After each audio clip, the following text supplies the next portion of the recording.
Have you ever looked around your home and felt completely overwhelmed? Like no matter how often you try to clean, the mess somehow finds its way back, again and again. You tidy up, you get motivated, you even make a plan. And then, 3 days later, it feels like nothing has changed. Maybe you have asked yourself, why can't I keep up anymore? What happened to me? Let me tell you something that might surprise you. It is not your fault. You are not lazy. You are not disorganized. And you are definitely not alone. The truth is, most cleaning routines out there were never designed for the life you are living now. They are made for younger people with full energy, fast schedules, and a different season of life. But what about you? What about the person who wants a calm, clean space, but is also dealing with a body that does not move the same, or days filled with doctor visits, caregiving, or simply needing to rest? This episode is not just about cleaning. It is about finding a way to care for your home without wearing yourself down. A way that brings peace, not pressure. And if you stay with me all the way to the end, I am going to share the one mindset shift that changes everything.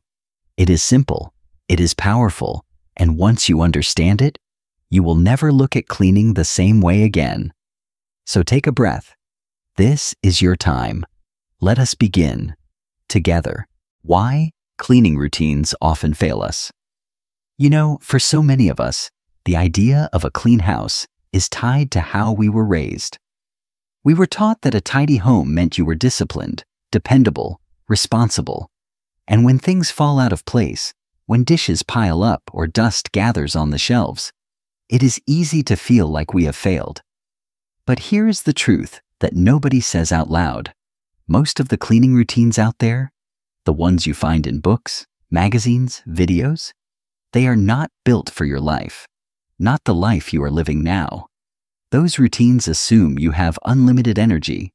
They assume you can bend, lift, and move quickly. They assume your days are wide open and flexible. But if you are retired, if your body has slowed down, if your energy comes in waves, those routines will leave you feeling defeated. Let me say this clearly. There is nothing wrong with you.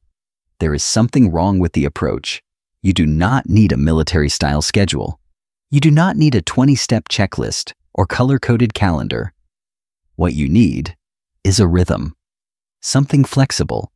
Something that respects your energy. Something that works with you, not against you. Because a clean home is not just about the tasks. It is about how you feel in your space.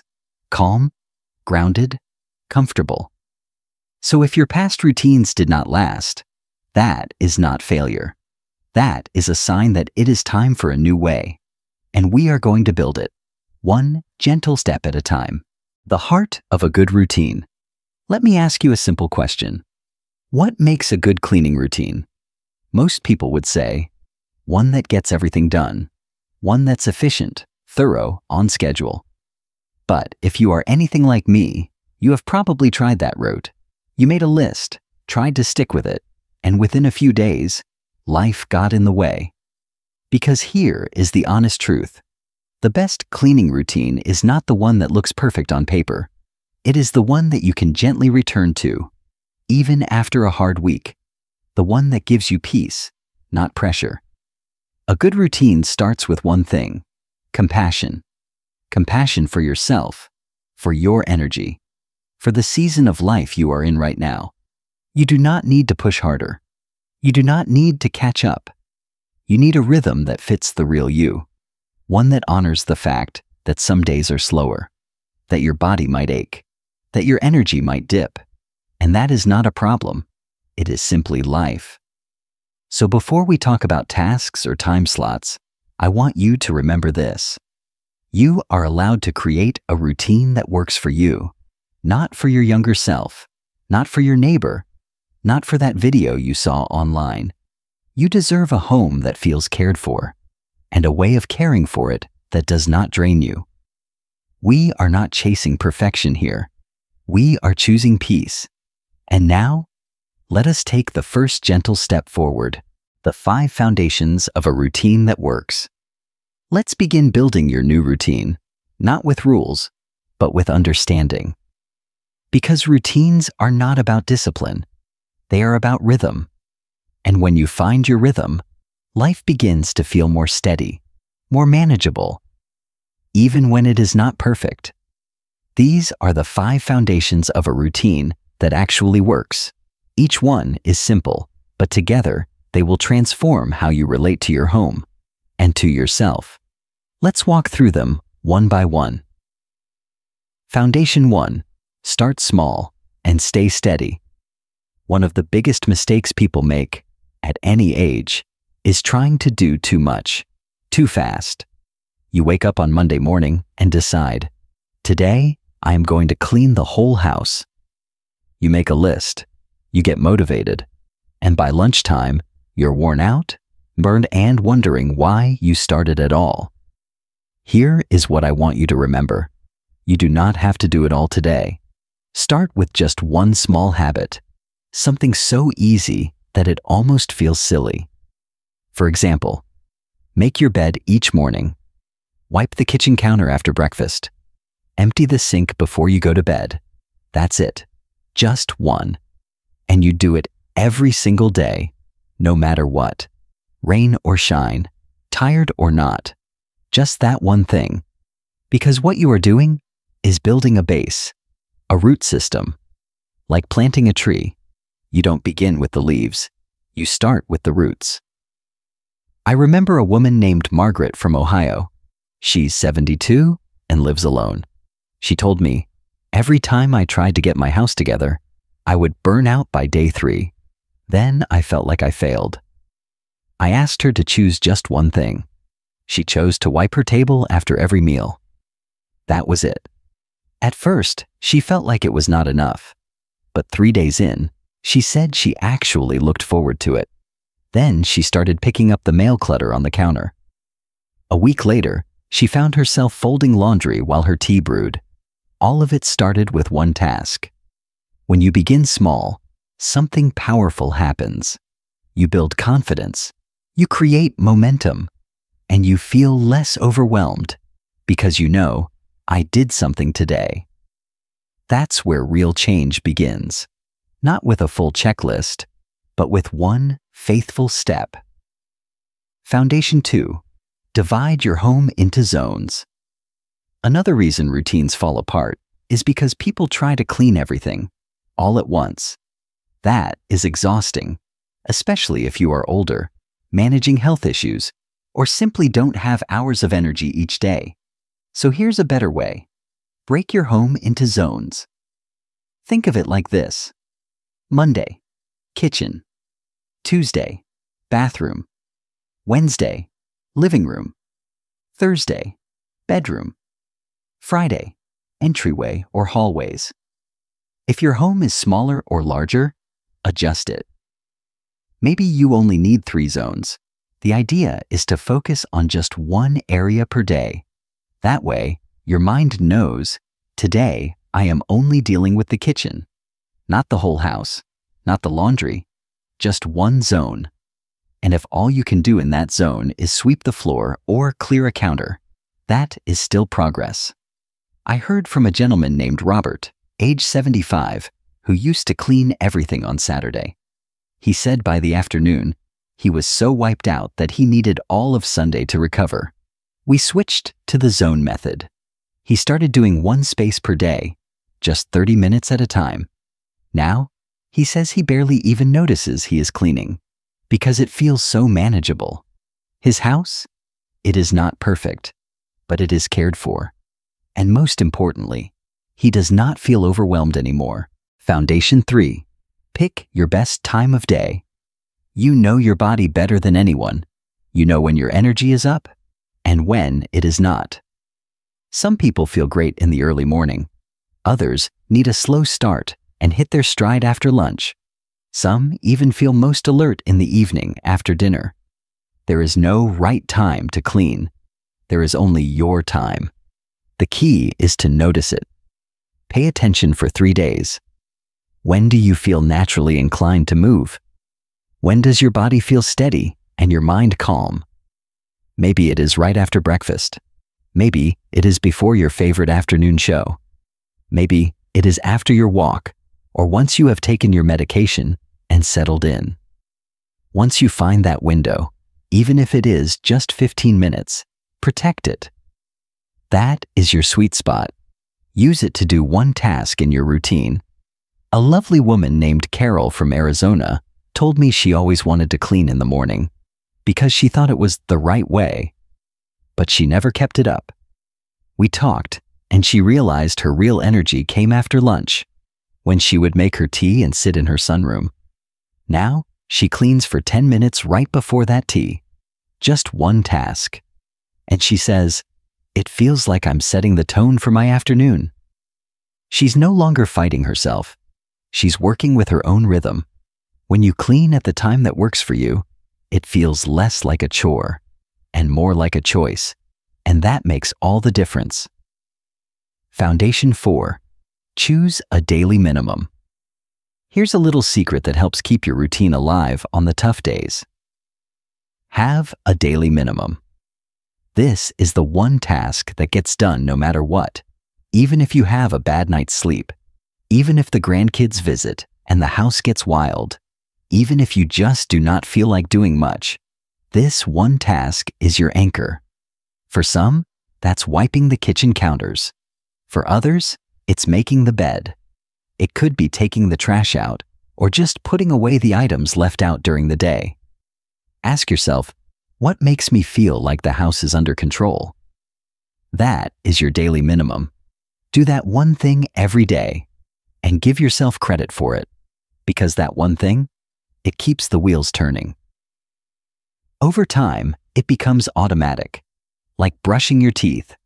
And even when other things slip, that one act reminds you, I am still showing up for myself. Foundation 5. Leave room for life. Life is not a schedule. Even the best routine will fall apart if it is too rigid. Doctor appointments run late. You get a phone call from a friend.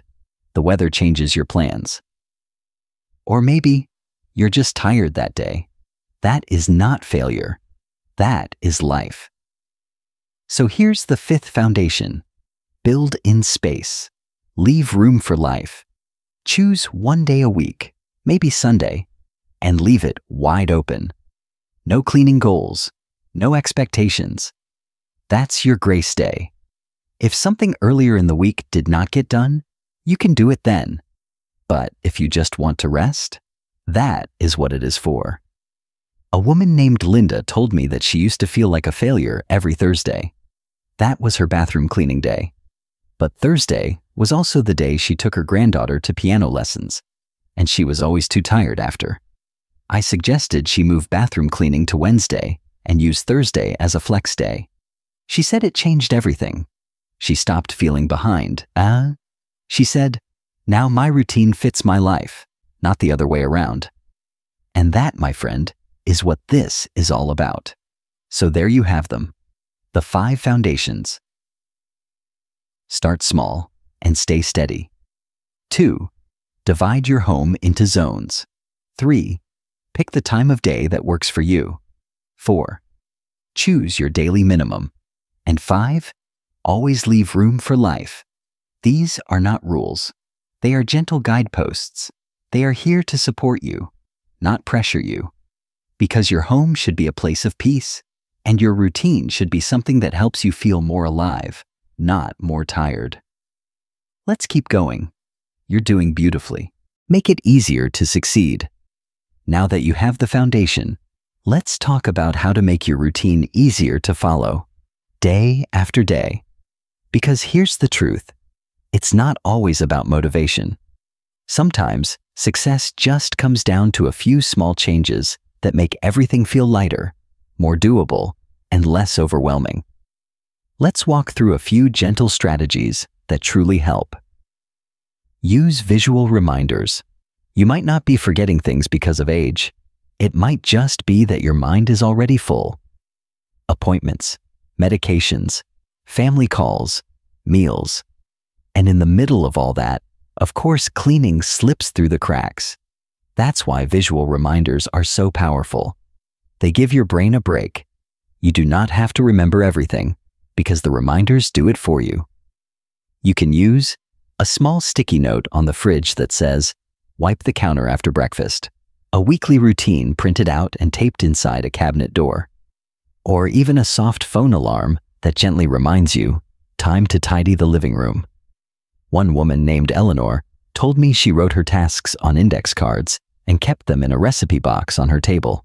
Every morning after her coffee, she'd pull out the card for that day. She said, "It's like a little love note from yesterday me to today me." And it worked, because it felt kind, not demanding. Reminders aren't about control. They're about support. A little nudge from you to you. Create an environment that feels good. Let's be honest. No one wants to clean in a space that feels cold, quiet, or depressing. And often, the hardest part is just getting started. So, what if you made the environment feel inviting? Before you clean, take 2 minutes to do something small. Open a window and let in some fresh air. Put on soft music, maybe your favorite oldies, or a calming instrumental. Light a candle or use a drop of essential oil on a tissue. Wear clothes that are comfortable. Make a warm drink, tea, coffee, or lemon water, and sip it before you begin. These little rituals can signal to your body and mind, "This is not a chore. This is my care time." A man named Harold shared that he used to hate cleaning his room. It reminded him of being rushed and scolded as a child. So I asked him to try playing his favorite jazz music while folding clothes. A week later, he said, "Now it feels more like I'm spending time with myself, not doing a job." Sometimes, it's not about changing what you do. It's about changing how you feel when you do it. The right environment turns a routine into a ritual, and that can change everything. You shouldn't do it all alone. There's something I want to say clearly, and from the heart. You are not meant to carry the whole house on your shoulders. Not at this age, not at any age. Yet so many older adults, especially women, feel like they have to do everything by themselves. Sometimes it's out of habit, other times it's pride, and sometimes it's just that asking for help feels uncomfortable or like a burden. But let me remind you, if there are other people living in your home, then keeping it up should be a shared effort. And even if you live alone, you still deserve support in some form, whether that's emotional, physical, or even just a little encouragement. If you live with family, share the load. I once spoke with a woman named Dolores. She's 76 and lives with her daughter and 2 grandchildren. She told me, "Every night I do the dishes alone. I'm tired, but I feel like no one else will do it right." And that's something I hear a lot. We want help, but we struggle to let go of control. Or we don't ask because we think we'll be turned down. So I encouraged Dolores to have a simple, kind conversation. Not a demand, just a sharing of how she felt. The next evening, she asked her grandson to dry the dishes while she washed. Then her granddaughter started wiping the counters. By the end of the week, the routine belonged to everyone. And do you know what she told me? "I feel less alone in my own home." Sometimes we wait for others to offer help, but often they're just waiting for us to ask. So ask. Gently, clearly. With love. Even young children can pick up toys or match socks. Teenagers can take out the trash. A spouse or partner can sweep or help organize a drawer. It doesn't have to be perfect. It just has to be shared. If you live alone, connection still matters. Now, if you live by yourself, you might be thinking, "That sounds nice, but it's just me here." I hear you. But even when you live alone, that doesn't mean you have to do everything alone. Maybe you can. Ask a neighbor for help lifting something heavy once a month. Invite a friend over and clean together while you talk. Put on your favorite podcast or call someone while folding laundry. Use a cleaning service once a season for the tasks that physically drain you. Even small connections can turn cleaning into something less lonely. And more than that, you can also choose to be kind to yourself as a form of support. Speak gently to yourself. Acknowledge what you're doing. Thank your body for showing up, even when it's tired. Because support is not only something we receive from others, it's also something we learn to give ourselves, especially in this stage of life. You don't have to be the only one holding everything together. Ask, share, include others. Because a home is not just a place, it's a team. And when that team works together, life gets lighter for everyone. Cleaning with purpose, not pressure. Let me ask you something. Have you ever finished a day of cleaning? Dishes done, floor swept, everything in its place, and still felt empty? Not because the task wasn't done well, but because it just felt like another chore on the list. Another day gone by. Another should checked off. That emptiness, that quiet frustration, it doesn't mean you're doing anything wrong. It just means you may be missing something that every meaningful routine needs. Purpose. Why we clean matters more than how. Anyone can tell you how to clean a house, but no list, no app, no calendar can tell you why it matters to you. And without a why, even the most well-designed routine starts to feel like a burden. That's why this step is so important. Maybe the most important of all. It's time to connect your routine with your values, with your memories, with your heart. What does a clean home mean to you? Take a moment and ask yourself, really ask, what does having a clean home give me? What feeling does it bring? What does it represent in this season of my life? For some people, it's a way to feel calm. For others, it's about showing love to the people who come through the door. Some see it as a spiritual practice, a way to create peace in a world that often feels chaotic. And for many in later years, a clean space is something sacred. It's where you honor the past, stay grounded in the present, and prepare for whatever lies ahead. When you clean your kitchen, maybe it's because that's where you used to cook your family's favorite meals. When you wipe the table, maybe it reminds you of all the conversations shared over coffee. When you clear the clutter from your bedroom, maybe you're saying, I deserve rest. I deserve comfort. These are not small things. They're acts of love, acts of memory, acts of care. Cleaning can be a ritual of gratitude. I remember a woman named June, 81 years old, living in Colorado. She told me, I used to resent doing the dishes. I'd stand there and think, why am I still doing all of this? Then, something shifted. She started saying a quiet thank you for each dish as she washed it. Thank you for the meal. Thank you for the people I shared it with. Thank you for the body that carried me through the day. And that one small change turned a chore into a ritual. A moment of presence, a gesture of gratitude. Let every task mean something. You don't have to turn cleaning into a spiritual practice, but when you attach meaning to your actions, everything becomes lighter. You're no longer cleaning just because you're supposed to. You're cleaning because it brings you peace, because it gives you pride, because it reminds you that you still have power in your day and a say in how your home feels. So the next time you make your bed, you might say, I'm preparing a place of rest for myself. The next time you sweep the floor, you might think, I'm making space for clarity. And the next time you wipe the counter, you might feel, this is an act of care. This matters. Cleaning with purpose is not about doing more. It's about feeling more connected to what you're already doing. Because in the end, your routine is not just about keeping things tidy. It's about honoring your life, every chapter of it, and creating a space where you can breathe, reflect, and simply be. The secret ingredient that changes everything. So, you've learned how to build a routine that fits your energy. You've seen how to start small, how to focus your time, how to ask for help, and how to give each task deeper meaning. But before we end, I want to leave you with the one ingredient that holds it all together. The secret that makes a routine stick, not just for a few days, but for life.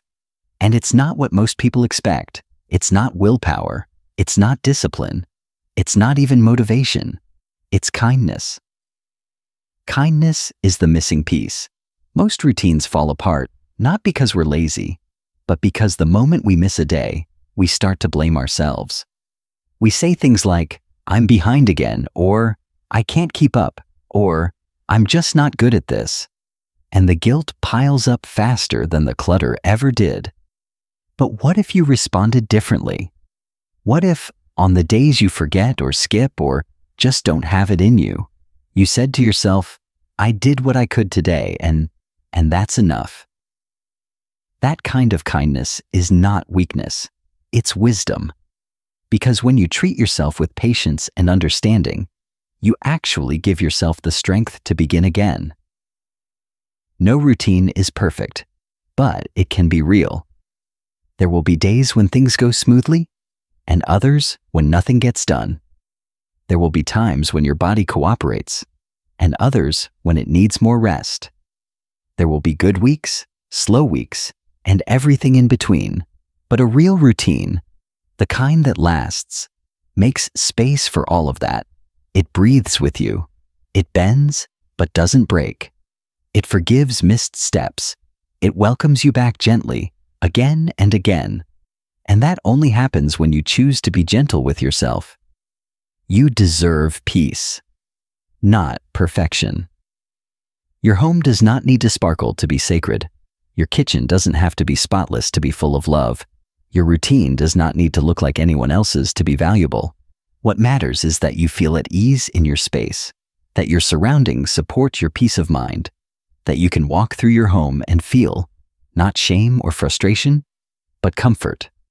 That is what you're building. Not a perfect house, but a place where you can breathe, where you can rest, where you can live the life you've earned with grace. Let's take a deep breath together. Right now, take a slow breath in. And as you let it out, remind yourself, I am doing my best. My home doesn't need perfect. It needs care. And I can give that, one gentle step at a time. You are not behind. You are not failing. You are not alone. You are building a routine that makes sense for you. And that, my friend, is something to be proud of. If this message spoke to you, I hope you'll carry it with you into your next task, your next quiet moment, and every day forward. And if you ever need a reminder, I'll be right here. We're in this together, every step of the way.